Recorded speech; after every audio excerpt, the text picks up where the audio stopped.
It's Ian Markram from IT Mastermind Talks, and I'm talking to Billy. Billy, how are you going? Good, thanks. How are you? Thanks for having me. Yeah, very good, very good. Billy, would you like to do a quick intro about yourself and your company?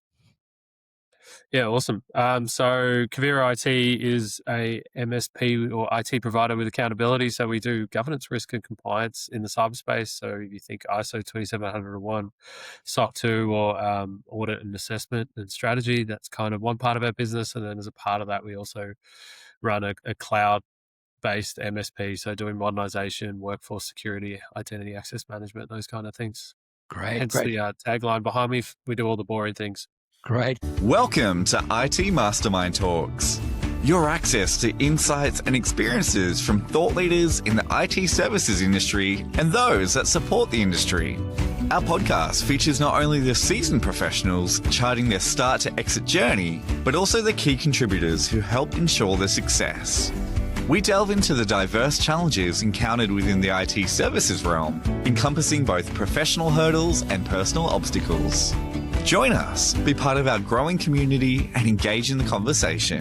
Hosted by Ian Markram of Loading Growth. Great. Well, look, I'm really keen to ask you a few questions around vibe coding and SOC 2 and everything else that goes after it. So we'll get that into it later on, because that's obviously a very hot topic. Everyone's trying to spin up an app and make money out of it. So I'm very keen to get your thoughts and processes on that from a security perspective later on in the show. So before we do all that, though, we start really at the beginning. And we want to know all a bit about Billy. High school, Billy. Let's start off at high school. What were you like at high school? Were you a naughty kid, good kid? What would your teachers think of you? I think I was something in between. So I love sport, football, soccer, surfing, mountain skiing, all those kind of things. Yeah. But I was a massive geek. I love history and politics and philosophy. So I think I was a walking contradiction. And then having two older brothers too, I didn't mind a fight and getting in trouble. I got suspended a few times. So I think I was a walking, talking contradiction in high school, like dedicated to sports and really quite geeky, but at the same time didn't mind a scrap. So it's kind of, I don't really know where I fit. I think I was just the weird guy. Fair enough, fair enough. And what did you do after school? I did my 20s in reverse. I had a serious girlfriend, a corporate job, and I was studying international politics and economics, and then decided this was all getting too serious. So I flipped the script and broke up with my girlfriend, ended my career, and then traveled overseas for 7 years, chasing ski seasons and worked on farms, scaffolding, oil rigs, ended up running bars and nightclubs. And then it all came crashing down. Near my 30th birthday, I was mugged and had a brain injury, and then that kind of started me on my IT journey. Wow. Okay, hang on for a second. See, that's awesome, because I've been working with Billy for a few months now, and I've actually never really had the chance or opportunity to talk to him about, his early lifehood and everything else. So, where did you go surfing? Where did you go? Where did you travel in those 7 years? I'm still a surfer to this day. I'm third generation. Dad still surfs. He's 80, still runs his own business, still surfs most days. So I chase winners. So I was very obsessed with mountain culture and skiing and how to try and kill yourself skiing down a mountain. So lived in Canada, America, and France chasing winners, but then also did 10 months in Brazil and South America. So France was amazing. Yeah, fantastic. Right combination of deathy kind of mountains, but with some nice culture at the bottom of the mountain. All right. So you traveled a bit then. Are you traveling much now at the moment, just out of curiosity? You're a young family, so it's a bit hard, I suppose. No, we've got one kid and another one away. My wife is from England, so all things being equal, hopefully get over there every once in a while. And we still travel around Australia. I've just bought a new full drive to do some more off-roading and all those things. So great. Kind of focusing more on the continent now. Brilliant. Yeah, so Billy, for those, is from Melbourne. So I'm obviously in Sydney, so I catch up with him every now and then when I get down to Melbourne. All right, so that's brilliant. How did you get mugged?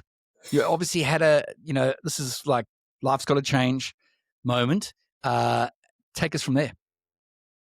Yeah, I woke up in the hospital and I got very good at the hospitality thing. I love taking care of people, which works, and it's a good camaraderie. But yeah, I need to challenge myself mentally. I think I was pretty bored and unfulfilled, Yeah. despite living a lifestyle that people would be envious of, traveling and all those things. But yeah, I resolved to get into management consulting and make an impact on the world through that. The big builds in Melbourne, or drive along the road and be like, oh, hey son, I helped build this kind of thing, was where I was at. Man, have a meaning in life. But so I started studying HR. Couldn't get a job in HR despite running a $20 million nightclub in Canada that employed and fired hundreds of people a year. They said I had no HR experience, so ended up in IT recruitment of all things. Mm-hmm. A year or so after the recovery, 4 months into that, COVID happens, and they sacked the entire workforce in the recruitment industry. In that particular firm, they sacked 70% of the workforce in the first 2 weeks. Yep. Ironically, they needed everyone back about 2 months later. But in doing that, I did a reference call for a guy that I was trying to place in a job. Yeah. They were starting their own MSP. And they always said to me, look, you love talking to people. You seem to know things about sales. We need your help. Brilliant. We can't pay you, but we'll give you some equity. And at the time, it was about 10 jobs on all of Seek. So I said, why not? I'll keep myself busy. And if it doesn't work, I at least, work during the lockdown. I could it'd be more appealing to the next employer. Mm-hmm. Turns out we got that one up to about 7 or 8 staff within a couple of years. I had no B2B sales experience, no technology background. But yeah, mostly sort of grew through partnerships and doing what I still do to this day, which is take care of everyone else first and they'll take care of you second. Yeah, nice. Nice, very nice. So that hospitality, people think if it's unrated. I've got a couple of breweries that I own, and hospitality is a huge thing, especially one of them has a big restaurant, and you've got to make sure hospitality is, front of house as the person walks in. You've got to really greet them, got to make sure that they are, looked after, and that whole process right to the point where they leave, they're paid for their meal and a couple of the beers. It's a whole journey, customer journey to go through to make sure that customer really understands it. And one of the sales leaders, top sales leaders in the world, basically says if you're trying to hire someone at a mid to low level from a sales person to get them onto sales, is get a hospitality person. Okay, because they are actually all the people that care about people and know how to look after people. And I'm a big believer in that. So I've always told people that are looking for a junior or someone that needs to get into the corporate world from a hospitality, grab a hospitality person. That really, really works. That's a good tip. And that's exactly what happened with you, Billy. So, running a 200-man person nightclub in Canada would have been a big task. Just talk us a bit about that. Yeah, we hired hundreds of people. We had about 40 permanent staff because it was in a ski resort, so it was seasonal. In the winters, we gear up and hire a lot of people. We had a capacity of about 450 people. 20 servers, bartenders, and then the rest were security guards. And don't know what the right term is, but we called them customer hosts, so that greet people at the door and organize the VIP booths and all those kind of things. But it was an awesome. It was probably I have a very successful family, and it was amazing to be in a different country and earn my own stripes with no influence from everyone in that family. It was probably my first real, job where I started as a shit kicker, cleaning the toilets and stopping people doing drugs in the urinals. Yep. And then within 4 or 5 months, I was the assistant general manager of this massive business, a part of a bigger, again, hospitality group, being groomed by the CEO of that group and the GM. So, it was a really good thing. And, hospitality, you take care of people, but there's also a lot of really bad parts to it. And if you can, it sounds weird, but if you can clean up vomit and broken glass and deal with violent and irate customers and still enjoy it, it's a really good, way to go into things like sales, because, there's a lot of really bad parts of sales. Obviously, you win the deals and get the money, but at the same time, you got to deal with resistance within your own business, within the customers, within everywhere you go. People will do things that are a bit unsettling. Yeah. So those things hospitality prepares you for a lot of those things. And also it reminds you every time you have a bad sales day that you don't want to go back to sweeping up vomit and broken glass and Brilliant. getting stabbed with a wine glass or something like that. Fair So, enough. Fair yeah. enough. So you learned your stripes and how to look after people and manage expectations right there, and then I suppose and throughout your 7 years. So you ended up going back to the company you worked with for a few years. You obviously learned how to do sales from a IT perspective. Can you just give us a bit of an example of what that journey was for you going through that learning curve? So for anyone that doesn't understand recruitment, when you start as a 360-degree recruiter, you're doing recruiting people. So you're selling to people to convince them to change their entire lives. It's quite a big responsibility that I think a lot of recruiters don't understand, is you putting people's mortgages and homes and families Sure. at risk. But then you've also got to sell those people to the customers. So, and it's a ruthless environment. It's very KPI driven. So I wouldn't want to wish it on anyone, but it's a very good way to learn very quickly. Essentially, it's high pressure and there's a lot of tactics that is just like volume, get as many things done and learn as many things as quickly as possible. Whereas consultative technology sales, there's the pressure, but the volume's not as high. But in terms of like learning the ropes of picking up a phone and just calling people you don't know and trying to get them to like you, it was very good for that. Yeah. The other side, I guess, going to technology sales is like, especially in MSP, it's very saturated and the customers don't understand the quality unless you sell to a bigger business where it's even more competitive. So trying to relate to people and create analogies that they can understand and allow them to understand the value of what they might be paying for every month was pretty key. And then establishing relationships or understanding your competitors well, like the MSP market. It's not full of good communicators. It's not full of salespeople. It's full of a lot of technical founders that can't communicate well and don't do well in relationships. So I focused and doubled down on relationships all the time. For sure. Really, really big. The MSP it's a hard, especially the smaller type of MSPs that go after the smaller clients, the moms and pops business is very, very difficult because, they're under the pressure because there's one or two of them in the team or three of them in the team, and one's got to deliver, one's got to sell, and it's continuous, selling, delivering under pressure, and there's no time to have a breather in between. And that becomes a big challenge. And that's why a lot of MSPs don't last. There's a huge challenge for MSPs out there at the moment because no one wants to spend money on new laptops, new software, new services, new security, whatever it is that they're offering.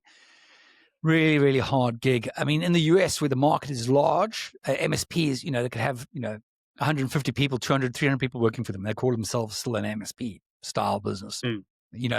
Where generally the MSP style businesses in Australia, besides 5 or 6 big ones that I know, obviously there's a few more in that category, but they are fairly small and they are taking a lot of stress and pressure from the customer side. So to manage those expectations of what they can get is quite difficult. Can you sort of give us an example of that pressure those clients put on you and expect everything to be done for hardly no money? Yeah, well, I think the biggest disconnect usually is that they see tickets as the only thing that an MSP does. And to be fair, a lot of MSPs put their value on tickets, which is why a lot of the time they don't fix the solutions. They want to just fix it enough to be like, it's not so annoying, but we know we still need you. We recently lost a client because their ticket count got so low, but when they were dealing with us, they started with 100 and we got it down to about 10 a month, and they would essentially saying, well, we don't need you anymore. For sure. So it's an interesting challenge to say well, you're paying us to not have problems. And the reality is sometimes they just, especially in this market, people are a bit funny. It seems to be growing in one spot and contracting in another, and no one really seems to be nailing where all the money is at the moment. So it's a challenge, but again, that's why we have a cyber side to our business, and I know a lot of MSPs say they have a cyber side, but we're not just selling some product or some software. We do proper governance, we do ISO, we do SOC 2. This is where we kind of can leverage both sides of that too. They might come to us and be like, we need SOC 2. And it's like, great, we've done SOC 2. Where's your asset register? Oh, we haven't got one. Okay, well, now it's more an MSP discussion as much as a cyber discussion to be like, okay, what's your MDM? Where's your identity? Where's your access management? Sure. We don't need to take them for a $10,000 a month contract. We can just be their security provider, deliver some support around infrastructure. But the reality is these businesses don't need help desk. Yeah. And for us, we don't want help desk. It's expensive to have bodies on seats. And that's before you even talk 24/7. So we have a client that just needs MDM, access management, SaaS management, infrastructure management, and no help desk. Well, we charge a lot less, but we have a lot less cost. Yeah. So, so you can make it more profitable. Before we get there, can you just talk a bit about what happened in the last company? How did you go from last company to start your organization that you're in at the moment? What happened there? You just had a opportunity to jump ship and just say, I want to do something myself, some itch, or? Everything's an accumulation, right, of your own experiences. This is kind of a long answer, but so I had the head injury. After I had the head injury, I have no tolerance for bullshit, essentially, because I know my life will end and I want to make the most of it while it's around. And a lot of people aren't fortunate enough to have something like that happen to them. So I worked in the first company. One of the founders got incredibly toxic. So I just said, I'm done. I'm out. We tried everything to keep me, and I said, this is not worth it. Then I went to a pen testing firm. Same thing. They essentially sold me the dream. And then when I got there, they said, book more medis and shut up. So again, I just pulled the trigger and left. And then I went to a big identity specific enterprise consulting firm, and it didn't gel with my values around work ethic and work-life balance. So again, I just pulled the trigger and then said, after 3 bad experiences, we were welcoming our first son. I didn't want to come home burnt out and upset. So, and I can grow a business. And from there, I was kind of like, well, there's a gap. MSPs are not great. There's no cyber providers playing in that space. Why don't we do a cyber MSP for sub 200 person businesses? Great. And there's a lot of MSPs out there, but we're not trying to be an MSP. We're trying to be a technology solutions provider. And a part of that is some managed services, but we also do a lot of professional service around cyber and cloud. So it keeps us agile and keeps us able to move without. For sure. Well, it gives you the opportunity to build into something bigger. And that's what I liked when I initially spoke to you is I think the MSP stuff gets harder and harder as time goes on. The Microsofts of the world and everything else, so they want to sort of commoditize that stuff into their platform somehow and less left over for MSP. But if you can actually provide other services bigger than that and around the sides, then there's always going to be a huge opportunity around that, So I think that's really important, around anyone out there that's listening to, work on what the next thing is for them around MSPs. I think it's quite a difficult environment to survive long term in it. That's me personally. If you don't have a few other levers to pull, what are your thoughts on that comment? Yeah, no, I agree. I feel like traditional MSPs will go the way of printing. Like there'll be a market for it, but it'll shrink and shrink over time. Yeah. Just like using an example of that client that we lost, that they're going to have a lot of problems once we've left. But the reality is, like, most businesses in the next generation don't need help desk, and most MSPs are built around reactively fixing broken things. And like, how does a SaaS business need reactive infrastructure maintenance? They don't. No. But they might need compliance. They might need AI. They need advice. In the same way that, like, a tax accountant that just does BASs, there's a market for them. But the ones that make real money and grow are the ones that are doing, reporting, CFO type services, and that's kind of where we're angling and where we do provide value to clients. It's not to say we don't do MSP; it's just more value add for sure services as opposed to just call us when shit breaks. Let's talk a bit about your team at the moment. What type of people do you look like hiring? Billy, what's the team average team member look like for you? I think it's understanding again, going back to the customer and the position, but our lower level, our MSP, like level 1, we prefer to hire guys with no experience that have got a blue collar ethic. So truck drivers, mortgage brokers, whatever, guys that want to get into IT and cyber. give them the tools. They probably got kids, so they got something to work for. That's our lower level guys. And then we have a big gap, and then we have our high level guys. I've been very successful in knowing what motivates people. So a lot of the guys that work for us are dads. They want to work remote. They don't want to, they've got their own little things they like to do, their passion projects on the side. So I'm not trying to be greedy and say, you must give me 60 hours a week, 5 days a week. But with people that are super experienced, they do 3 days a week and they can smash out a project for half the price and as little effort as needed. Yeah. And I'm not greedy. If they want to go do their own thing Monday and Friday, but I've got them Tuesday to Thursday, then that's fine. And the customer's happy. The customer's getting access to people they would have no hope of accessing at that price point. So it's kind of it's a win-win for everyone, really. Yeah, I liked it. That like linear, like Monday to Friday, you must do these hours, and this is how much we expect, and here's your time tracker kind of PS services. Again, I think it works for the big end of town, but for a 100-person business or a tech company that needs Azure help or SOC 2 compliance, I don't think we need to do it that way.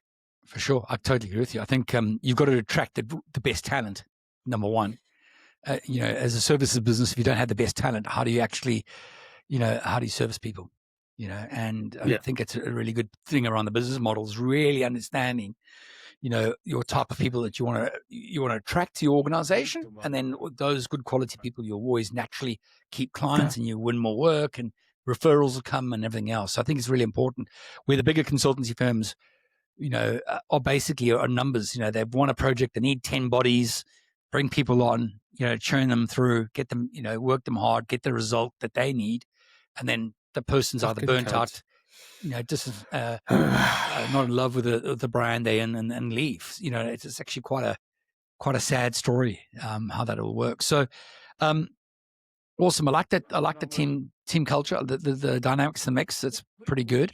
Where are the guys based? Are they based all in Australia or offshore as well? Mixture? What's the team look like? We're all over Australia. There is a heavy Melbourne presence because I'm here, but generally everyone's overseas. Okay. Great. That's good. And now let's talk a bit about your services. Okay. Because one of the things when I was talking to you when I was last in Melbourne about the vibe coding and how big it's getting, and obviously the vibe coding is going to get bigger and bigger. And I said, I know a lot of people, IT services firms, one of the things they wanted to do all the time was build out software products, but they've got their best people delivering projects in a services environment, but they want to build up annuity revenue through a SaaS type solution. And then they've gone out to Repeatlet and they've gone out to Lovable and they've gone out to all these other vibe coding platforms out there. And there's a lot more popping up as we speak. And they built some little solution and then now they want to sell it alongside the services or position it as a separate brand and hopefully make money and then get a bit of annuity revenue. And it's quite interesting to see how many of our clients at Loading Growth have actually tried to do that and then fallen into a trap of a few things. But one of the traps is around the security side. And with vibe coding, that obviously brings a lot of challenge. So for those people out there that are vibe coding, what would you think, Billy, or maybe it's the way you go through your methodology or approach, how would you actually verify a SOC 2 compliance or whatever it is? What would you do to go through the high level? Yeah, vibe coding is an interesting thing because it's obviously accessible. Like I have a group called Almost IT Heroes where we support like executives to make informed IT decisions, not just about what we do, but like anything. It's kind of like an online support group for IT decision making for dummies. So I created an app for that to create the community and just played around with it. And some of the security remediation and scanning, vulnerability scanning was pretty interesting. But I actually, and again, I spoke about this on another podcast, but I think it's about understanding what you're doing with the app. So vibe coding is great. Get it to MVP, verify that it's good, that you can get some kind of heat on it or some, I don't know what they call it, signals. Get some signal on your app and what you're trying to achieve. Yep.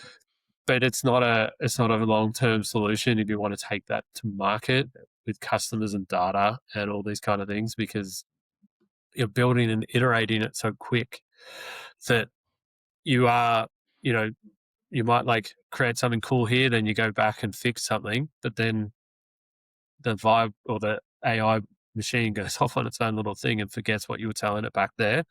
And now it's changed the whole database, and now you're exposed to an SQL dump or something through a command call. So For sure. I guess what I'm trying to say is like the change management is not there. The process is not there.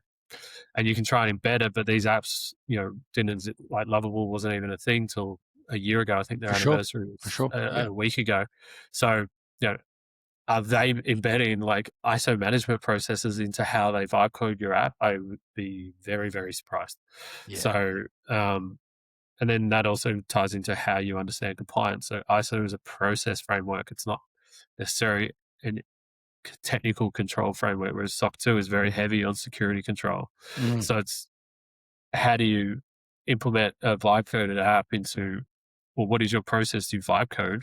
And what is the process of your vibe coding software that you're using versus SOC 2 is like, how are you controlling and doing change management on these processes, and how are they relatable to all the changes you've made over the last 6 months? And if people are just randomly doing it whenever they want, then not great. So I guess going back to the start is like, use it to get to market, but then you need to pony up, get a product team in and actually solidify what you've built. And I think you could probably speak to this more than me, but like a buyer is not going to buy some random thing you came up with that might be ripping off a bunch of other people that is actually not what you think it is. Yeah. I agree. The value will go up when you solidify it, make it a business as opposed to just a just throw it out there, see who bites. People can see that. Straight away, people look at the website, they look at the people behind the team, they look at all the things before they do a transaction. And if they can't see that there, then that those signals that they will not actually buy, they'll not transact. So that is the big challenge with the vibe coding, I suppose.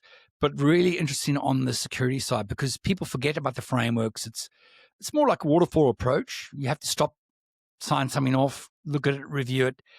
And I suppose if you or even agile, but if you actually have something that's continuously changing without you really knowing what it's doing on the fly, then what the hell? You don't really have any control. You don't know what it's actually happening. And then, you can't be validating that is secure or not secure, I suppose. So really interesting to see what happens. And I presume that'll be one of the things those vibe coding platforms will bring in at some stage, is how to actually stage gate it so it actually goes through a framework where you can sign things off. Yeah. It'll be very interesting how it changes and evolves over time. But it's amazing what it can do in terms of, I spent a day and drank a lot of coffees, and it was really fun. It was so much fun to do. Yeah. But at the same time, I wouldn't necessarily, as soon as that, to use my own words against me, like I'm almost IT Heroes is in very early stages, but once it's more solidified, I will go and buy something and just have that safety that I bought something and don't blame someone else when things go wrong. For sure, 100%. So let's talk about it. Let's move on there. Let's talk about the community that you're building, because I know a bit about that, and I think it's an awesome idea to help people out there in the community. So let's talk about your community. Yeah, so I obviously being around technology and having, like all good people that usually start their businesses, have a slight chip on my shoulder around some of the industry practices that go around in cyber and IT and MSP world.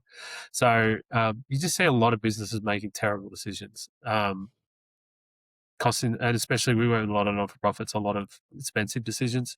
Yep. And I just haven't seen anyone that's focused on how to acquire services just with a full black and white or even a grey lens.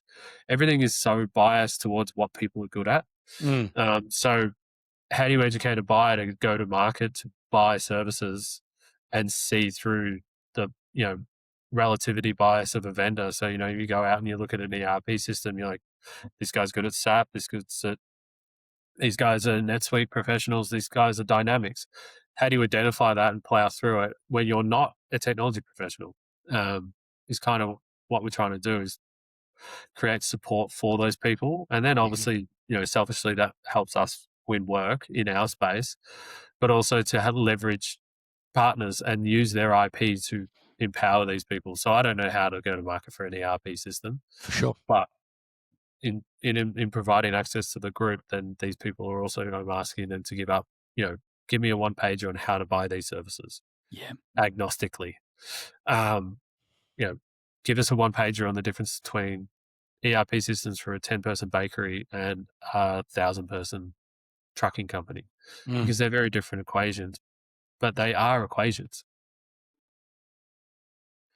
Sure. There's a mathematical formula to success here. Obviously, humans fuck that up for everybody. Yep. Yep. But how can we help these people quantify need first and foremost, and then get the help they need? Yeah, brilliant. So you're launching that in a webinar shortly, I think. Is that correct? Yeah. I think the 5th of December. Oh, good. Yeah. Good. I didn't talk to who it was for. It's, the CFOs, COOs, owners, whatever. Maybe they told in their interview that they did an IT subject, so then they become the de facto IT manager of like a $20 million business. Yeah. Yet they have no background, and all of a sudden they're dealing with vendors and they have no idea what's going on, but they're just making knee-jerk decisions based on, well, that guy bought me lunch and he was really nice, and that guy was a bit rude, so I'm going to use this. Yeah. And making impactful decisions with no kind of judgment call in between. Yeah, right. Good. So you've put that up on LinkedIn, I believe. So hopefully for those people out there, we should actually promote that, forward that out to us as well. Billy, we'll put it onto our socials for you as well. And a bit of a blurb, I'll put that onto the Loading Growth as well as IT Masterminds as well. So it'll get you some leverage there. Awesome to give back to the community like that as well. I think it's really, really good. I know that it obviously gives you credibility when you do something like that. And it's really powerful if you control the narrative to a certain degree. But at the end of the day, you're helping people out there make an informed decision. And I think that's really, really important because there's a lot of sharks out there as well, feeding off those for those people that don't know how to make the correct decision in IT and giving a bit of a bad name for everyone else. So that's awesome. That's pretty good. What other type of things are you doing? How do you normally go to market, for example, Billy? I know you're really passionate on partnerships, and how do you work with partners at the moment? Yeah, I've built my career. I've always worked in early stage startups with no marketing, no money to spend on anything. So even the first one, I didn't even have a tool to get a phone number to call someone. It was like, are they in the yellow pages, or can I Google the phone number and see if it works?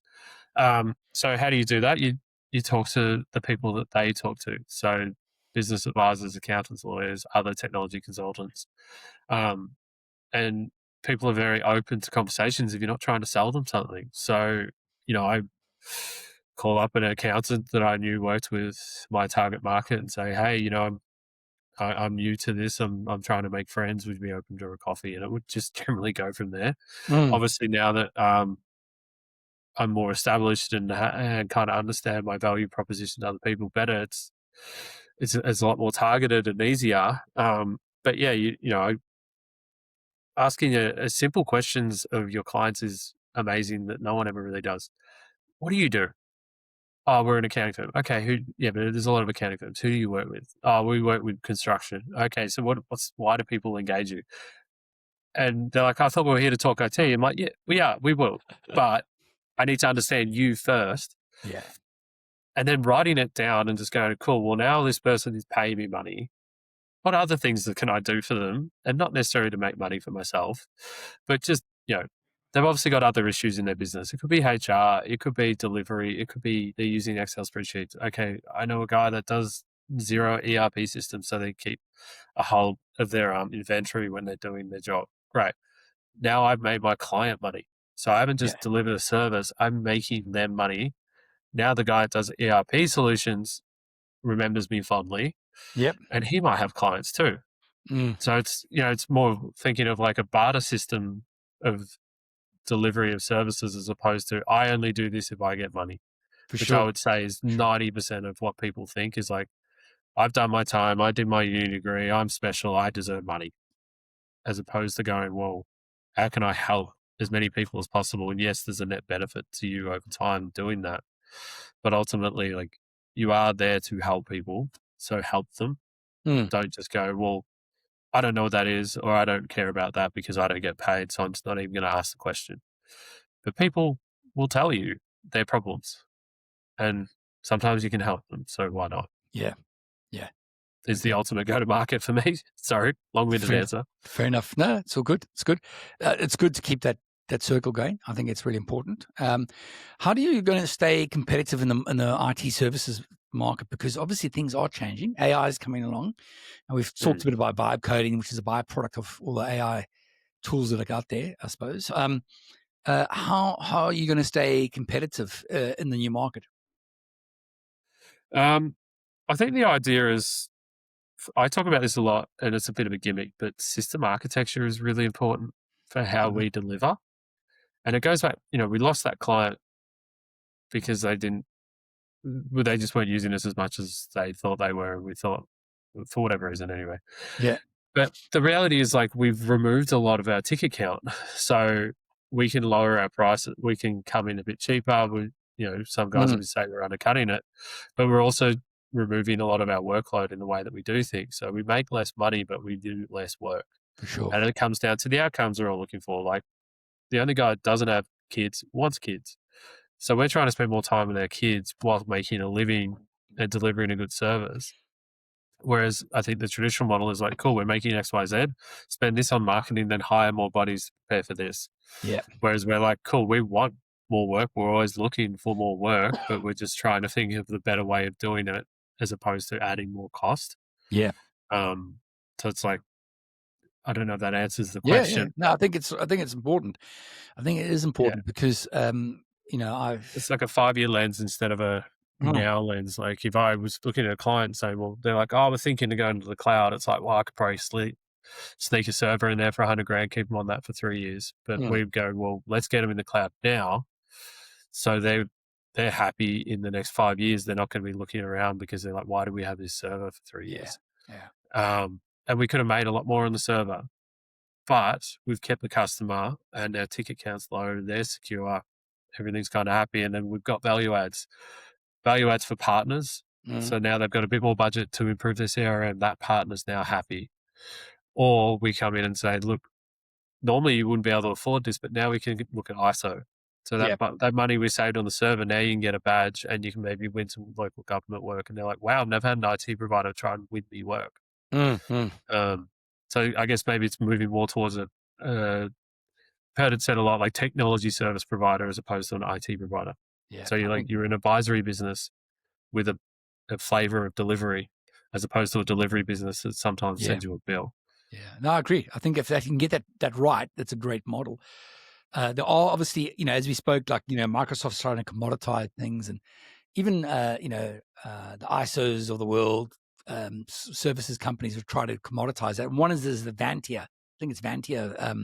Vanta. So Vanta. You would obviously, see that those type of companies coming out and trying to commoditize services. Is that what they've tried to do? I actually don't know anything about them, but I've seen them advertise quite a bit. What are they actually? What's their business model, and how does it impact guys like you, Billy? So we're a Vanta partner, and there's another one called Drata. And then there's a bunch of like small players that are like very AI driven kind of automation type tools. Yeah. And then there's a million tools out there, but those tools are essentially working on a proviso that, like, a security consultant, or actually I wouldn't even call a GRC, ISO consultant a security consultant. They're paper pushers. They're like, you don't need all these consultants. You just plug your tools in direct and you get live compliance. Yeah. Which is great. It makes sense. The implementation side is the hardest part, because ISO is a process framework. So you need to understand your processes to implement them. So that's where Vanta can fall down, is like, you've got a tool. Now you have to implement the tool. Now you have to understand your business enough to make the tool work properly. And then you've got to update the documentation internally in that client to make it compliant. And no one wants to do that.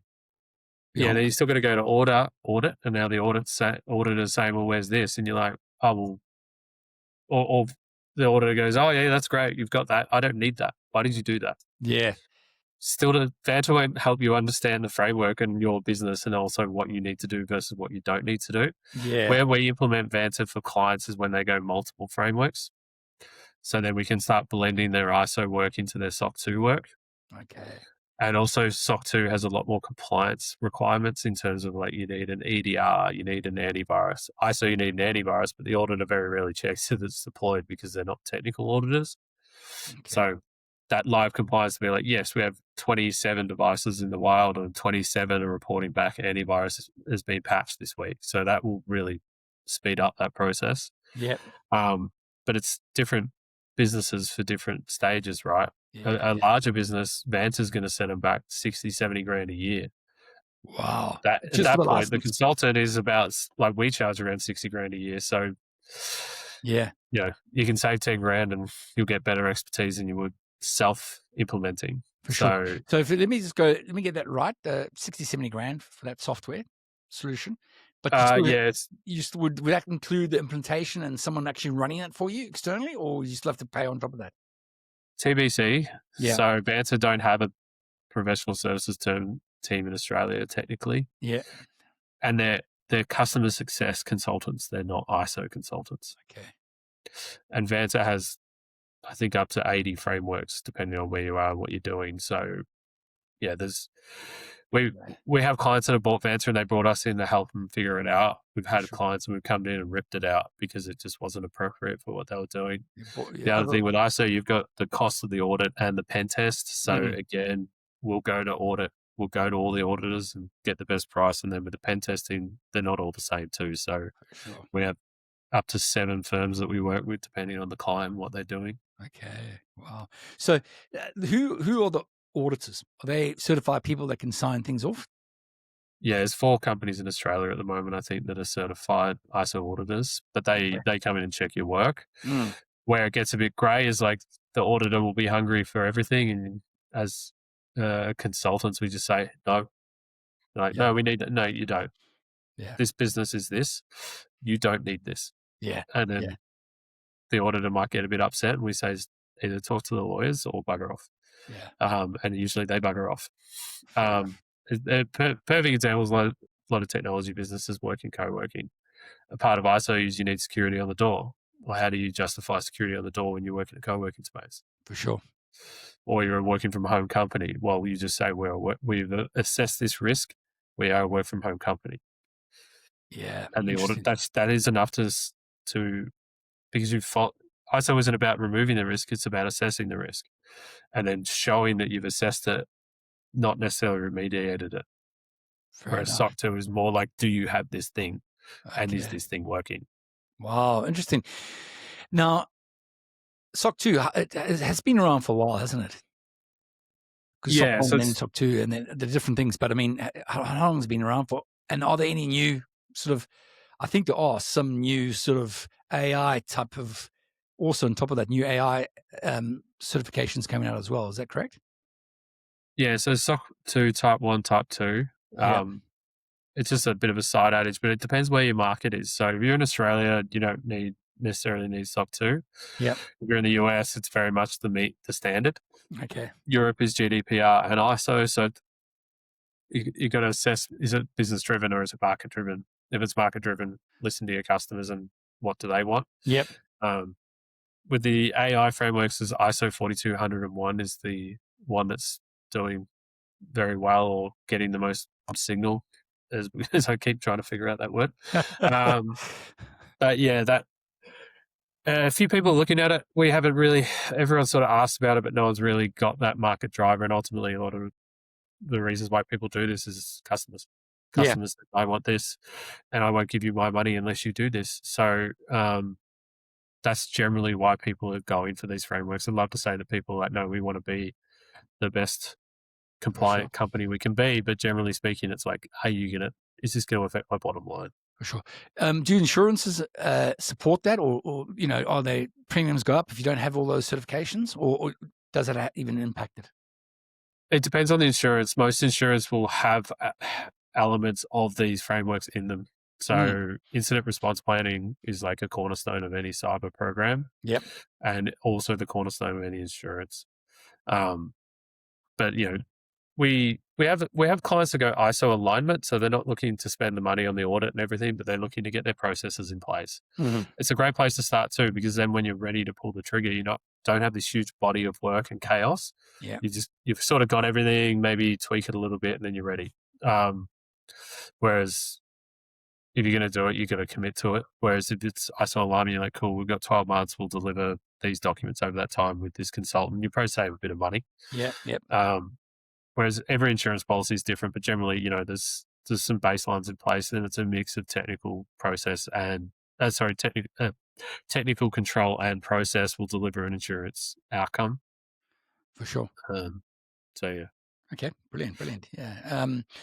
I was looking at a solution the other day, and they were asking, have you got role-based authorizations? And they talked about role-based and talking about why it's important to have role-based and everything else. And obviously, you just take it for granted when you're using a system if it's got the right authority and authentication around the role-based stuff. So it's interesting, all those frameworks coming more and more aligned, I suppose, over time. Will they emerge, or will they just get more complicated with more AI and things happening? What's your thoughts on that, Billy? The frameworks will merge, or yeah. What do you think that some of those frameworks become less relevant, and some new ones will pop in, or you think things change? I think fundamentally they're the same problems. It's just the different drivers for them. Okay. So like ISO is a process framework, SOC 2 is a control framework, DISP is essential 8 on steroids, which is the military one for those watching at home. Yeah. They're all driven by different industries and different interpretations of what they deem to be important. If you're looking to do a secure strategy, ISO is not one of them. It's a part of the journey, and it's good to think about your processes and documentation, but it is not a secure framework by any stretch. It is a reputational framework. So it's like, great, we've put some thought into this, but if I'm sitting in a blue team office and we're going to defend against a major cyber threat, ISO is not going to do shit. For sure. To stop anything. Sorry, I shouldn't swear. It's not going to do anything to stop a security incident. Yeah. But what it will do is once you've had the incident, you're like, cool, this is the steps that we follow. So if you really you got to remember the difference between compliance and a secure program. And that is a combination of many of them as possible. Yeah. To cover as many facets as possible. Yeah. But it's also going to be relevant to the risk of the business and the industry it's in. So for sure. A B2B e-commerce business, what's the threat? The threat is someone hacks your Stripe account and dumps a bunch of cash out of it. But if they get customer emails and names, it's not that bad, right? And some emails, they're not stealing PI, they're not stealing like a medical assessment or psychological records. They're not stealing the secrets to how you built the Westgate Tunnel in Melbourne. It's all understanding that risk, but also where your footprint lies as well. So for sure, it's always important to remember the difference between security and compliance, two different things. Yeah, no, that's good point. Now, I see that on the shares, because I look at the share market quite a bit. The AI, obviously, shares have been going gangbusters, as we know. It's sort of like a bubble at the moment. But I see the cybersecurity software hasn't really done much in the last 9 months. Prior to that, 3 or 4 years ago, anything with cybersecurity on the NASDAQ was just going gangbusters. And then obviously AI has come in and chomped it. But obviously cybersecurity is more important, every day as we go on. Do you find that a lot of people are forgetting about cybersecurity because of AI? Do you think that's the case? Or is it just me looking at numbers and where all the investment's going? Do you think that's happening at all? I don't think so, but I also think there's so much work to be done anyway. Like I've met very few businesses that have got it right anyway. Yeah. Or have got a provider that's getting it right, I should even say. So I think there's still a lot of growth in maturity and understanding of what cybersecurity is and how to deliver it. And in terms of the market itself, I think there's been a lot of consolidation in the cyber industry. So there was more and more up and comers, but they've kind of stabilized with these big companies like CrowdStrike, SentinelOne, Tenable. They've kind of consolidated a lot of the market under them. Even Salesforce, Google bought Mandiant. So these companies, these rising stars in cyber are being accumulated. I think even SailPoint, there's a not venture capital, like a Yeah. private equity group has been buying up a lot of the larger vendors in the market and consolidating them in a handful of those providers. So I wouldn't say the share market is a representation of this growth in cyber. Yeah. I'd say the M&A is. Yeah. Okay. Like Accenture just bought CyberCX for $1 billion, For sure. couple billion. Missing Link was one of the 200 to 300 kind of providers. They got bought out for 150 million. And all those smaller ones too, even the ones that are hitting 20, 30 staff, they're getting bought out. So there's definitely a lot of money in Cyber stuff. acquisition. Yeah. Okay. It's interesting. They're trying to buy market share essentially. I think this is an older statistic. It's probably changed in the last year or two. There's 250 cyber companies in Australia, and a lot of those are specialist niche providers, not broad ones like CyberCX. Mm-hmm. And Melbourne alone had 1,200 MSPs. So you think nationally there was 250. It's probably down in the hundreds now of cyber providers. Yep. Yet there's all these IT providers running around. So it tells you how much money is flooding the cyberspace, and all those companies are disappearing and getting merged into bigger multinationals. For sure. I mean, there's I think on average, 2 of my clients a year gets acquired. So and it's just keeps them going. So that's just the general tech side of it, not the cybersecurity side. And I think everything as becomes more and more autonomous and AI, and more people get onto doing things automatic. I think it will be more of a cybersecurity. I think the challenge will go up, definitely. All right, so let's just talk a bit about going back to some of your clients and the profile of your clients. What would your ideal client be, Billy, if you had to think one? There never is an ideal client, but if there was, what would that client look like to you? I guess using industries would probably be professional services or not-for-profit or a family-owned business.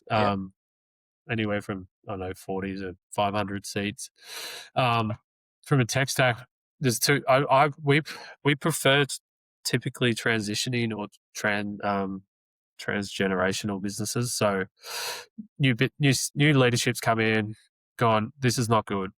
We need to actively change how we do things.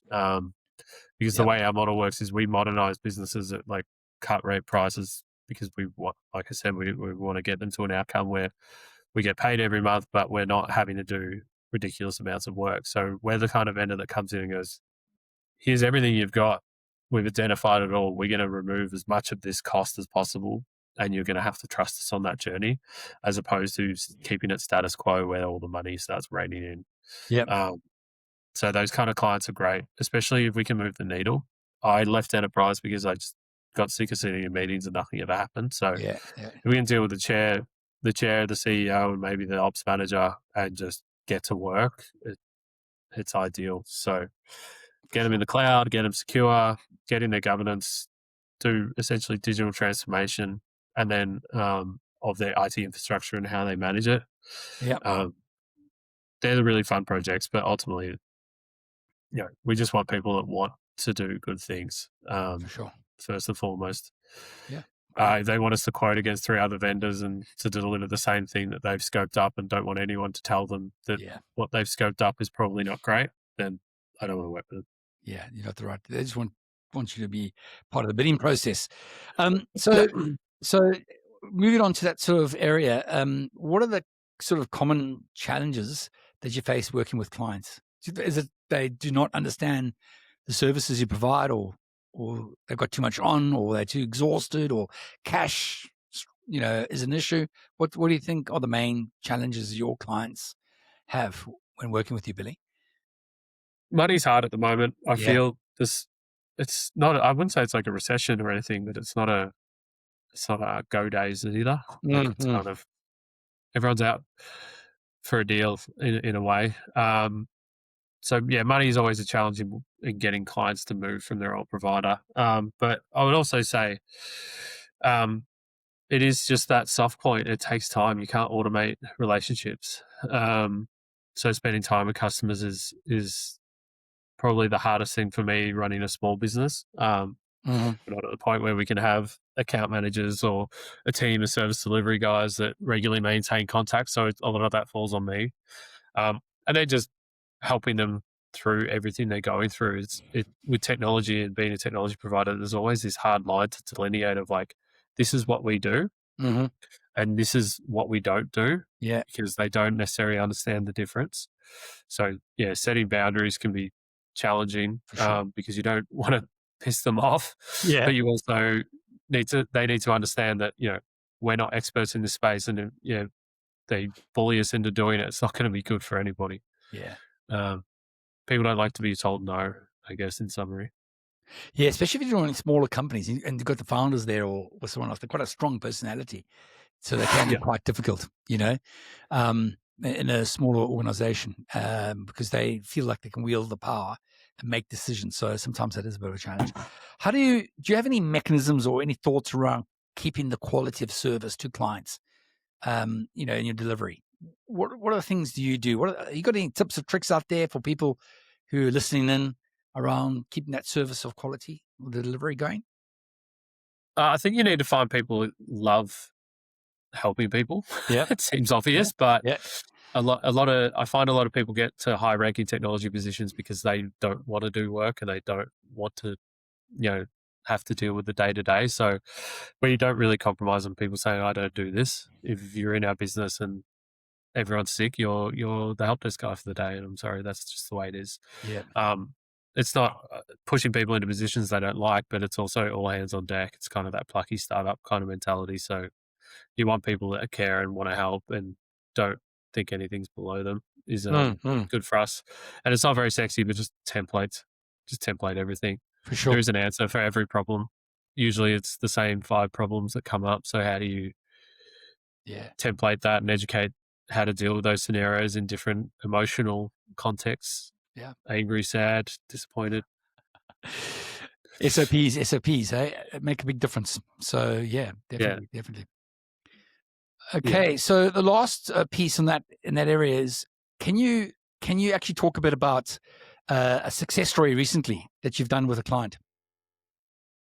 This one's actually really recent, and we're sending it today. But we just it's a 650 person childcare provider and major charity in Victoria. We've done their IT strategy for the next 5 years, and yeah, they're at the point where the COO was in tears in our meeting because the current MSP is just doing everything they can to be incredibly difficult, and they're just trying to ram in invoices everywhere. So we've given them a clear strategy. We've done all their budgets. They're just thankful that someone communicated it and put it into slides that they can understand. And that's a really nice feeling to do that for them, and then also give them the ammunition and the fuel they need to go back to their MSP and give them a good bump on the head. Because it's really hard to be mean to people. It's really it's hard to be nice to people, but you sometimes it's part of life. You just have to do it. Whereas it feels like this MSP is just like treating her like, yeah, they're not being very nice and I don't really understand why. So yeah, it's good to do that kind of service and deliver it, and then hopefully we'll get to work together as their MSP as well. But for now, she's got some good ammunition to straighten everything out, and we've been advising her behind the scenes as well. So just someone was in distress, you're helping them. That's a good feeling. Yeah, definitely. When you're helping someone that really needs the help and they want the help, that's brilliant, isn't it? Brilliant. Yeah. Fantastic. Great. Yeah, and it's And I heard that you when you spoke recently, you recently in the process of signing off for one big client as well, which is fantastic. Can you give us the journey of how something like this, a big deal happens and goes from start to finish? Can you talk a bit about the sales cycle on that? Yeah, well, it wasn't quick. It took about 6 to 8 months, and there was 3 or 4 months where I didn't hear from him, and I was like, "There's no way that's going ahead." But I think they're an outlier for us. We wouldn't normally do a client of that size, but ironically, they're not like a big business. I spoke about this earlier, but like moving the needle, they're a family-owned and operated business. So when you get in there, you have to approach it very different to a large enterprise where there's procurement panels and lawyers and all these things, it was a very emotional kind of process, which is unusual for a business of that size. So you're talking to the emotion of what they do, and that's why we like these kind of businesses, is because they genuinely care. Whereas a normal bigger business process is like, it's all KPIs and improving the deal score and getting all these little touch points in and providing value. But with them, it was very driven by like, what's the emotional outcome that we deliver for our customers, which is also incredibly refreshing, but also a different thing. But it is also asking the right questions and not talking about yourself. I see too many technology consultants, they go into a meeting and they break the cardinal rules. It's meant to be them talking 10 to 15%, the customer talking the rest. Yeah, I just went in and said, look, this is what we do. Here's a slide. Now I just want to turn around and talk about you. And he's like, that's bizarre. The other guy spoke for 18 slides and told us how amazing he was. I didn't talk about us till about the fourth meeting. Great. It was just finding their problems and for sure. Yeah, people pay for people to solve their problems, and the bigger the problem, the bigger they'll pay to solve the problem. So that's really important. Thanks for that, Billy. It's a great share. I think a lot of people out there would resonate with that. I think everyone rushes off to tell them all about themselves and not listen to the client. So that's an awesome thing there. Let's just talk about some of the challenges in the market at the moment. You talked a bit about the market is fairly soft at the moment. I know Victoria is a bit difficult compared to New South Wales and Brisbane at the moment. Can you just talk a bit about the market, where you see the market at the moment? Is it tricky in your sector? Yeah, I don't know. It's kind of a weird market. It's hard to feel it out at the moment. I think there's a lot of frustration in the business community in Victoria. It's we're pretty heavily involved in the startup SaaS deep tech kind of space. We sponsor a few events there for the cyber side specifically, and it's very optimistic in there, very buoyant. Everyone's very happy and doing things. But I feel the more standard businesses or normal businesses, which make up a large part of the economy, the energy feels quite flat. So it's I guess in summary, it's hard to put a finger on it. I think there's a lot of frustration. I'm not very political, and I am a Labor member, but I think the Victorian government is doing everyone's head in. For sure. It seems like they're just trying to make everything difficult. Like, I won't be voting for them at all. And I was a Labor Party member, and I just can't stand them. Everything they seem to be doing is just like, how can we piss off businesses and make it difficult to run a business? Yeah, that's crazy. Down to like the roads are terrible. I don't know, businesses need confidence. It's a confidence thing. Like to go out on your own and start a business, it's terrifying and a massive risk. You need a bit of confidence behind you. And at the moment, it doesn't feel like that. Yeah, fair enough. It's tough. It's tough. Let's talk a bit about being a business owner. It's tough. We know it's not easy. You have his up and downs. And I suppose at the end of the day, you got to make sure that you have more ups than downs. What are the most important lessons you think you've learned as a business owner so far? There's a few. I think persistence is very key. I could have given up a fair few times. Even this time last year, I was probably losing $6,000 a month, and I was getting married in a month, and I was just freaking out. For sure. Why was I left a very well-paying job in consulting to start my business and invest all those savings into what felt like a black hole. Yep. But now I'm looking at next year, and it's like we'll probably triple in size. So I think persistence is very key. Yeah. Getting people around you. This is a bit one I don't like talking in a negative, but hire quick and fire quick. Yep. I hired poorly because I was stressed. And we all do it. You try and buy something to make yourself feel better. I was trying to like fix problems with people instead of just fixing the problems. And then don't let them drag out. I had an employee who was a great person, but just not good at his job. Yeah. And I let it go for too long. It hurt him. It hurt me. It was just, Normally, it's a hard lesson to learn. Yeah. Normally when you get rid of someone, it's quite a relief, not only for you as the business owner, but for the person themselves, because they weren't performing. So they were under stress. And small businesses, you don't fire quickly generally because it's a personal thing. It's not like a big corporate structure. And when you do sort of let someone go, they actually reflect on it. That's awesome that you did that, 2 months later, because I realized I actually, to reflect on myself, I wasn't in the right job, or I wasn't performing to what I needed to perform to. And you were frustrated, I was frustrated, and I've got something better. That's generally what happens, to be honest. So, some brilliant insights there. What's your short to long-term goals at the moment for your organization, Billy? What do they look like at a high level? Well, the short term is get a steady salary for me. Yeah, good. That's always good, And then get some more coverage for the MSP side, because you just do need a few more bodies there, as opposed to the consulting side's a bit more flexible.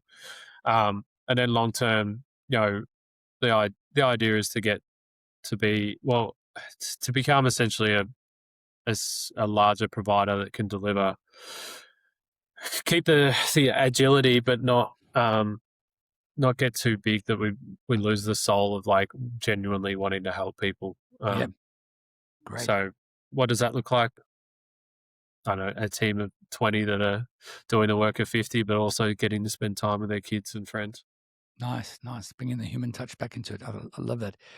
Okay, last thing. Anyone that wants to leave, corporate or a big company or whatever it is, and start out, what would be the sort of aspiring advice you would give to them?